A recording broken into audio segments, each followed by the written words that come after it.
খায়রুকুম মান বুক্খিরা বিল উনসা, তোমাদের মধ্যে ওই লোকটা বেশি কপালওয়ালা, ভাগ্যবান, যার প্রথম সন্তানটা কন্যা হয়। কি হয়? আপনাদের ঘরে প্রথম মেয়ে হয়েছে কার দেখি?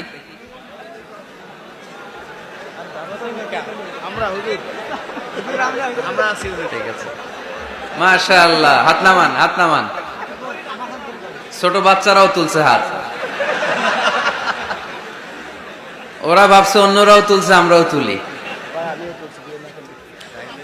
তো মিন বারাকাতিল ইনাস, মিন বারাকাতিল মারআতি তাবকিরুহা বিল ইনাস। কোন নারী কতটা কল্যাণময় এটা বোঝার জন্য দেখতে হবে তার ঘরের প্রথম সন্তানটা কি। প্রথম সন্তান যদি কন্যা হয়, ওই ঘরে বরকত দেয় কে? কিন্তু আমরা অনেকে কন্যা হলে খুশি হতে চাই না, আছে না নাই? এগুলো জাহেলদের স্বভাব, জাহিলিয়াতের অভ্যেস। ছেলে হইলে অনেক খুশি, এলাকার সবাই মিষ্টি খাওয়ায়। মেয়ে হইলে চেহারাটার বাংলা পাসের মতো এরকম করে ফেলায়, আছে না নাই? না, ছেলে দেয় কে? মেয়ে দেয় কে?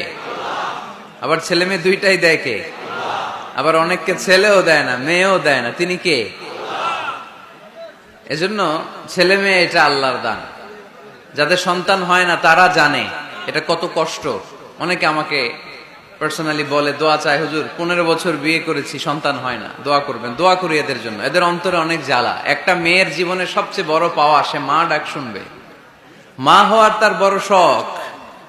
এজন্য মায়ের মর্যাদা 3 বার, মা মা মা, তারপর বাবা।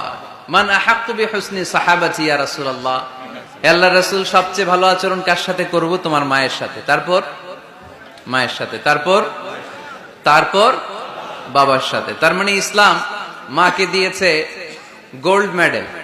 কি মেডেল? তারপর মাকে দিয়েছে সিলভারের মেডেল, ঠিক কিনা? এরপর ইসলাম মাকে দিয়েছে ব্রোঞ্জ মেডেল, আর বাবাকে দিয়েছে সান্ত্বনা পুরস্কার।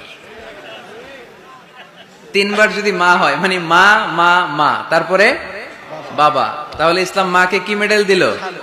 গোল্ড মেডেল, স্বর্ণ পদক। তারপর মাকে দিল রৌপ্য পদক। তারপর মাকে দিল ব্রোঞ্জ পদক। বাবাকে দিল সান্ত্বনা পুরস্কার, একটা কলম। তারপর আমরা খুশি। কি বলেন? ও গো মা, তুমি এই ধরনের শ্রেষ্ঠ নেয়ামত, তোমারই পদ তলে রয়েছে জান্নাত। ও গো মা, তুমি এই ধরনের শ্রেষ্ঠ নেয়ামত, তোমারই পদ তলে রয়েছে জান্নাত। ঠিক কিনা?